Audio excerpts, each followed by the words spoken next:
Good morning, જય શ્રી કૃષ્ણ, જય માતાજી. સ્વાગત છે તમારું આજના નવા વ્લોગમાં. તો ચાલો, આજે 13 તારીખ છે અને ગણપતિ બાપાનો બર્થડે છે એટલે સાથે મંગળવાર પણ છે, એટલે આજે તો મસ્ત દિવસ છે. તો ગણપતિ બાપાની બર્થડેના દિવસે અમે પ્રસાદીમાં બનાવવાના છે ખીર. એટલે ખીર માટે મેં તૈયારી કરી લીધી છે. જોઈ લો, અહીંયા દૂધ ગરમ કરવા મૂકી દીધું છે. સાથે અહીંયા પણ 2 લીટર દૂધ લીધું છે ટોટલ. આ બેઉ તપેલીમાં 2 લીટર, મતલબ આમાં આ બેઉ મળીને 2 લીટર દૂધ છે. તો આમાં મેં બાસમતી ચોખા દૂધની અંદર નાખીને ચોખા દૂધમાં જ આપણે પકાવશું. તો આજે બનાવવાના છે આપણે કેરેમલ ખીર. તો ગણપતિ બાપાની પ્રસાદી બનાવવાના છે કેરેમલ ખીર. તો ચાલો, આજની રેસિપી એકદમ જોરદાર બનશે. તો કેરેમલ ખીરની રેસિપી જોવાનું ભૂલતા નહીં. તો એના માટે મેં દૂધ ગરમ થાય છે ને સાથે લઈ લીધી છે સાકર, અને અહીંયા બદામ અને કાજુને ગરમ પાણીમાં નાખી લીધા છે, અને સાથે લઈ લીધી છે કેસર. તો ચાલો આજે બનાવીએ કેરેમલ ખીર. જો ધીરે ધીરે સ્ટીમ થવાનું ચાલુ થઈ ગયું છે બાસમતી ચોખા. અને ફ્રેન્ડ્સ, જ્યારે બી ખીર બનાવે ને ત્યારે બાસમતી ચોખાની જ બનાવવાનું. બાસમતી ચોખા નાખે ને ખીરમાં તો ખીર એકદમ મસ્ત બને, એકદમ સ્વાદિષ્ટ બને. તો જો અહીંયા ચોખા ધીરે ધીરે પાકવાનું ચાલુ થઈ ગયા છે, અને અહીંયા આપણું દૂધ બી ધીરે ધીરે ગરમ થતું જાય છે. તો હવે આ થોડું ગરમ થઈ ગયું છે. આને બનતા બનતા લગભગ ખીરને 1 કલાક થશે. 1 કલાક તો પાક્કું જ થશે, કેમ કે આને દૂધને એકદમ જાડું કરવાનું છે. તો જો અત્યારે દૂધ અડધું ગરમ થઈ ગયું છે. તો અહીંયા મેં બાઉલમાં એક વાટકીમાં કેસર નાખી લીધી છે, અને એની અંદર આપણે આ ગરમ દૂધ થોડું નાખશું કે કેસરનો કલર આવી જાય. જ્યાં સુધી આપણું દૂધ ગરમ થાય ત્યાં સુધી. તો હવે આને આપણે ઢાંકીને મૂકી દઈશું. તો કેસરનો કલર સારો લાગશે, અને જો કેસર કમી લાગે તો પાછી થોડી કેસર હું નાખી લઈશ. હમણાં આટલી નાખી છે, બીજું કેસરની કલર કમી નાખશે તો પાછી થોડી કેસર નાખી લઈશું. આપણા ચોખા મસ્ત દૂધમાં એકદમ પકાઈ ગયા છે ને હવે એને છે ને ધીરે ધીરે આવી રીતના ઘોટી લઉં. અને અહીંયા જો દૂધ બી કેટલું બધી થઈ ગયું છે, મતલબ ઓછું થઈ ગયું છે, અને સાઈડમાંથી જેટલું બી ચોટે ને એવી રીતના મલાઈને એમ ઘસી ઘસીને કાઢી લેવાનું. તો શું છે, ખીરનો સ્વાદ એકદમ સારો લાગે. તો ચાલો, અહીંયા હું પહેલાં આને એકદમ સારી રીતના ઘોટી લઉં.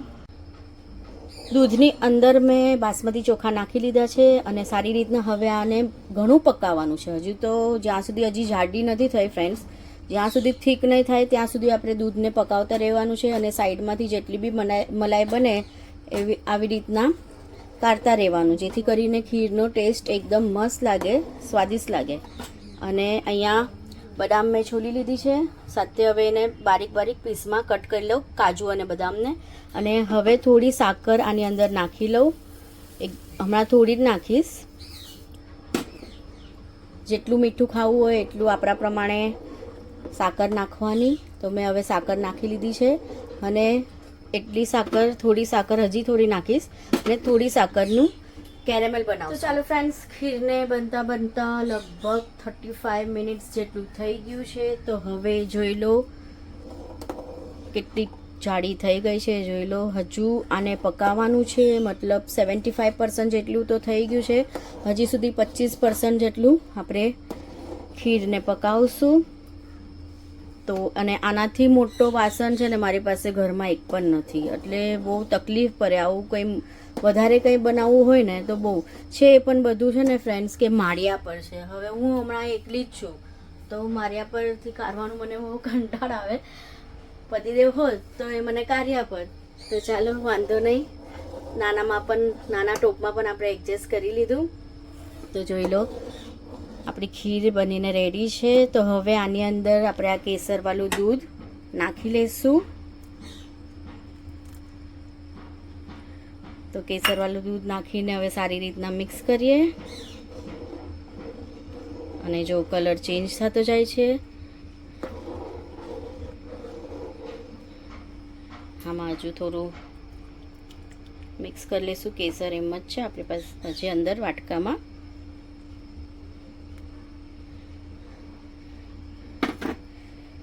અને અત્યારે હવે થોડું નાખી લઈશું આમાં ડ્રાયફ્રૂટ્સ. તો ડ્રાયફ્રૂટ્સ મેં બારીક બારીક ચોપ કરી લીધું છે, નાનું નાનું. તો એમાં હમણાં થોડું નાખી લઈશું.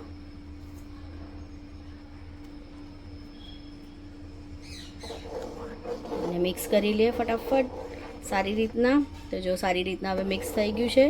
અને મેં અહીંયા લઈ લીધું છે, જોઈ લો, વંડર શેફનું તડકા પેન. આજે ફર્સ્ટ ટાઈમ આને યુઝ થશે.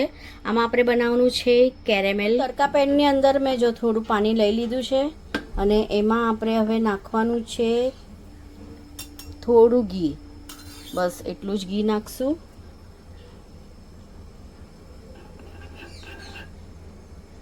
તો ઘી અને પાણી નાખીને ખાલી પાણીમાં એક બોઇલ આવે પછી આપણે એની અંદર સાકર નાખી લઈએ. અને અહીંયા આપણી ખીર પણ મસ્ત બનતી રહી છે. આને તો હજી 25% આપણે પકાવવાની છે, એટલે લગભગ 15 મિનિટ હજુ પકાશે. તો ચાલો, અહીંયા પાણીમાં બોઇલ આવવાનું ચાલુ થઈ ગયું છે.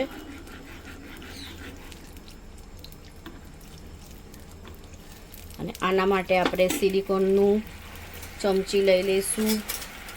જો મસ્ત બોઇલ આવી ગયું છે પાણીમાં. તો મેં આ લઈ લીધું છે, કેમ કે નહીં તો સ્ટીલની ચમચી ફરાવીશ નોનસ્ટિકમાં તો ખરાબ થઈ જશે, કેમ કે નવું જ છે.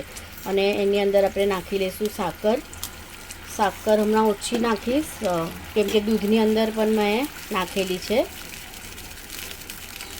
સોરી, આપણે ખીરની અંદર બી સાકર નાખેલી છે. તો હવે આને એકદમ પકાવવા દઈશું. જ્યાં સુધી કેરેમેલનો કલર નહીં આવે ત્યાં સુધી આપણે પકાવવા રહીશું. અને ધીરે ધીરે સાકર નાખતા રહીશું. એકસાથે સાકર નથી નાખવાની, ધીરે ધીરે આપણે સાકર નાખશું. તો હવે સાકર હજુ થોડી નાખશું. બસ થઈ એટલી સાકર. તો ચાલો હવે આને જ્યાં સુધી કલર ચેન્જ નહીં થાય ત્યાં સુધી પકાવવા રાખવું પડશે. તો ધીરે ધીરે આનો ચાસણીનો કલર ચેન્જ થતો જશે. એટલે એકદમ બ્રાઉન થશે ને પછી જ આપણે ખીરની અંદર નાખશું. એટલા માટે આપણી ખીર બની જશે કેરેમેલ ખીર. તો જોઈ લો ફ્રેન્ડ્સ, આપણું કેરેમેલ બનવાનું ચાલુ થઈ ગયું છે સાકરનું. તો ધીરે ધીરે હજુ મિક્સ કરશું. તો કલર કેટલો મસ્ત ચેન્જ થઈ ગયો. તો બસ હવે ગેસ કરી લઈશું બંધ અને ફટાફટ આપણે આની અંદર નાખી લઈશું. તો જોઈ લો કેટલી મસ્ત લાગે છે. તો ધીરે ધીરે નાખવાનું, કેમ કે મારું આ જે કડાઈ છે, મતલબ આપણે જે છે ને એ બહુ નાનું છે, એટલા માટે આપણે ધીરે ધીરે નાખશું. અને જો કેરેમેલનો નાખતા જ ખીર એટલી મસ્ત સુગંધ આવે છે ને. કેરેમેલ ખીર બનીને રેડી છે. ઓલમોસ્ટ થઈ ગઈ છે અને એકદમ જાડી પણ થઈ ગઈ છે. જોઈ લો, કેરેમેલ જ્યારે મેં નાખ્યું પછી 5 મિનિટ એને પકવા દીધી અને હવે ગેસ સ્લો કરી લીધો છે. જોઈ લો. અને આ સાઈડમાં જેટલું બી મલાઈ જામે એટલું આમ ઘસી ઘસીને કાઢી લેવાનું. એનો ટેસ્ટ બહુ સરસ લાગે, બધું બહુ સારો લાગે. તો ચાલો હવે આપણે ગેસ કરી લઈશું બંધ. અને ખીર મસ્ત આપણી બની ગઈ છે કેરેમેલ ખીર. તો આની ઉપર થોડું ડેકોરેશન માટે નાખી લઈશું આપણે પાછા ડ્રાયફ્રૂટ. તો જો ડ્રાયફ્રૂટ નાખી લીધું. અગર પિસ્તા હોય તો પિસ્તા પણ નાખવાનું, મારી પાસે હમણાં નથી. તો હવે મેં ખાલી એટલે બદામ અને કાજુ જ નાખ્યું છે. તો ચાલો મેં ગેસ કરી લીધો બંધ. અને આને એકદમ આપણે ઠંડી થવા દઈશું. અને સોરી, આપણે હમણાં ગેસ પર રાખી છે. ઠંડુ થઈ જશે પછી આને બીજામાં ટ્રાન્સફર કરી લઈશું વાસણમાં અને ફ્રીજમાં મૂકી દઈશું. ને આને ખાશું આપણે ઠંડી ઠંડી સાંજે, ત્યાં સુધી બધા આવી જાય ત્યારે ખાશું. અને આ ખીર છે ને ઠંડી ખાવાની બહુ મજા આવે. આની સાથે પૂરી ખાવાની બહુ સારી નહીં લાગે. આ તો ખાલી ખીર એમ જ સ્વાદ લેતા લેતા ખાવાની. અને તમે બી ટ્રાય કરજો. કેરેમેલ ખીર બહુ મસ્ત બને છે. કેરેમેલ ખીર ભગવાનને પ્રસાદીમાં મૂકી દીધી છે. અને આ છે અમારા ઘરનું મંદિર. એમાં અમારી કુળદેવી છે, કનકાઈ માતા, સાથે વેરાવરી માતા પણ છે. ગણપતિ બાપ્પાનું આજે હેપી બર્થડે છે. તો ગણપતિ બાપ્પા તમને હેપી બર્થડે. અને સાથે છે કાનાજી, અને ગાયમાં પણ છે, અને રામદેવ પીર બાપા પણ છે. તો અને ગરમા ગરમ કેરેમેલ ખીરની પ્રસાદી મેં મૂકી દીધી છે. અને હું હવે મારા પાર્લર વર્કના કામ માટે તૈયાર થઈને બસ હવે નીકળીશ. તો હવે તમને મળીએ સાંજે. હેલો ફ્રેન્ડ્સ, વાગી ગયા છે રાતના 10 અને 10 વાગે જો આવી ગયા છે કામેથી અને અત્યારે ખાવા બેઠા છે. આ શું બનાવ્યું છે? ખીર, એકદમ ઓલી કેરેમલ ખીર. ને પણ હવે તો મને લાગે કે તમારી રાહ જોઈ જોઈને કેરેમેલ ખીર છે ને રબડી બની ગઈ. જો ટેસ્ટ કરી લે. ફ્રીજમાં મૂકી છે ને પછી રબડી થઈ ગઈ. અમે ખાધી ને મેં ને દિવ્યાએ, ત્યારે બહુ મસ્ત ખીર હતી. ને હવે તમારો વારો છે. સવાલ જ નથી ને કેરેમલાઈઝ રબડી આજો. ચાલો, આપણે તો રબડી ખાવાથી મતલબ. પણ બહુ ટેસ્ટી બની છે. અને સ્વીટુડી ત્યાં સૂતી છે ફ્રેન્ડ્સ. ખૂબ જ સરસ બની છે, એકદમ ટેસ્ટી. આમ કે ને કે રબડી ખાતા હોય ને બેસીને આમ ઓલા મટકામાંથી આમ ખરખર રબડી ખાતા તમારો એવું છોકરો લાગે છે. એટલે આપણો રાજકુમાર આવ્યો હતો ને સાંજે, તો એ કોલેજમાંથી આવ્યો ને પછી એને ખાધી ત્યારે મસ્ત ખીર હતી. પછી હમણાં ક્લાસીસમાંથી આવ્યો ને પછી પાછો 2 ચમચી ખાઈને ગયો નાની ઘરે. તો કે મમ્મી હવે તો રબડી બની ગઈ છે. તો એક કામ કરો ને જલેબી લઈ આવો ને મારા માટે. જો પાછો એમ કે જલેબી લઈ, હા મને કે જલેબી લઈ આવો ને, જલેબીની ઉપર મને આ નાખીને આપો ને ખાવા. મેં કહું કાલે.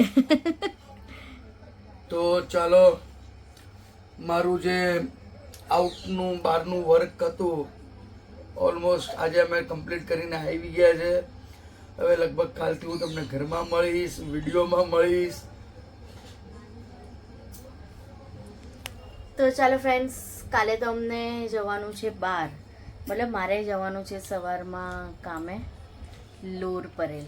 તો ત્યાં તમે આવશો ને મારી સાથે? ચોક્કસ. હા, તો આપણે ત્યાં જશું અને ત્યાંનો થોડો વિડીયો બી લઈશું, જોશું લઈશું કે નહીં લઈશું કાલની વાત છે. તો ચાલો ફ્રેન્ડ્સ, આજનો વિડીયો આટલો જ રાખીએ. મળીએ કાલે એક નવા વિડીયોમાં. ત્યાં સુધી અમારા વિડીયોને લાઈક, શેર અને સબસ્ક્રાઈબ કરવાનું ભૂલતા નહીં. જય શ્રી કૃષ્ણ, જય માતા. જય માતાજી.